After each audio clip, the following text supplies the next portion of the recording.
अस्सलाम वालेकुम। उम्मीद है आप लोगों का रमज़ान अच्छा गुज़र रहा होगा। 2 चीज़ें मुझे आप लोगों को आज बतानी है कि हम ऐसा क्या करें कि हमें इतना जल्दी भूख ना लगे और हम ऐसा क्या करें कि हमें इतनी जल्दी प्यास ना लगे। भूख और प्यास को लेके बहुत सारे लोगों में मिसअंडरस्टैंडिंग है और अगर भूख की बात करें तो बहुत सारे लोगों का ये कॉन्सेप्ट है कि अगर वो सहरी में 3 या 4 पराठे खा लेंगे तो उनको भूख नहीं लगेगी। उनका मानना ये है कि 1 पराठा 2 से 3 घंटे चल जाएगा और फिर उससे अगला पराठा 2 से 3 घंटे चल जाएगा। इसी तरीके से उनके 10 से 12 घंटे गुज़र जाएँगे, जो कि बिल्कुल गलत कांसेप्ट है, क्योंकि आपके मैदे को 1 से डेढ़ घंटे में खाली होना होता है।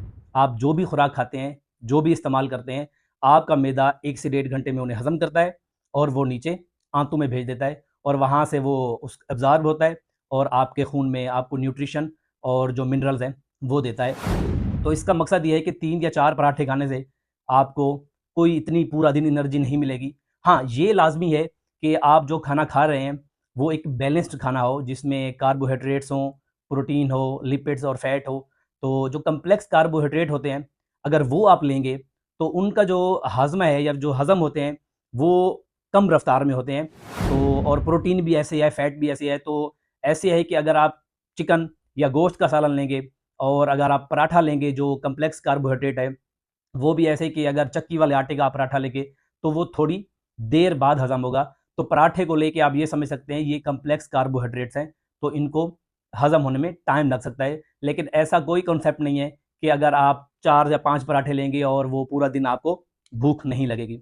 और दूसरी चीज़ ये है कि ऐसा क्या करें कि आपको प्यास ना लगे पूरा दिन। और बहुत सारे लोग ऐसे हैं जो सहरी के टाइम 4-5 गिलास पानी पी लेते हैं और उनको लगता है कि ये जो पानी है ये पूरा दिन इनका चल जाएगा और इनको पूरा दिन प्यास नहीं लगेगी। ये भी बिल्कुल गलत कॉन्सेप्ट है, क्योंकि आपके जिस्म को जितना पानी चाहिए होता है वो उतना रखता है और बाकी आपकी किडनीज़ जो गुर्दे हैं वो पेशाब की शक्ल में बाहर निकाल देते हैं।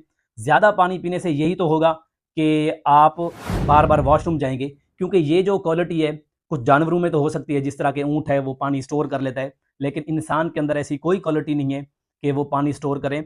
आप अगर 4 से 5 गिलास पानी सहरी के टाइम पिएँगे, तो आपको 1 डेढ़ घंटे में वॉशरूम आएगा और उसके बाद वो जो आप ये चीज़ एक चीज़ नोट करेंगे, जब आप ज़्यादा पानी पी लेते हैं तो आपको जो पेशाब आता है, वो सफ़ेद कलर का आता है।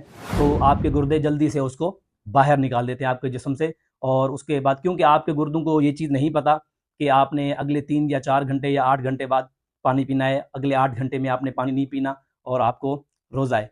तो ये चीज़ समझने की ज़रूरत है कि ज़्यादा खाना खाने से और ज़्यादा पानी पीने से ऐसा बिल्कुल भी नहीं है कि आपको रोज़ा नहीं लगेगा। हाँ, आप एक नॉर्मल मिकदार में कम ना खाएँ, नॉर्मल मिकदार में जितना खाना खाते हैं उतना खाएँ और नॉर्मल मिकदार में जितना पानी पीते हैं, उतना पिएँ। इस वीडियो के लिए इतना ही। उम्मीद है आप लोगों का रमज़ान अच्छा गुज़रेगा। मुझे इजाज़त दें। अल्लाह हाफ़िज़।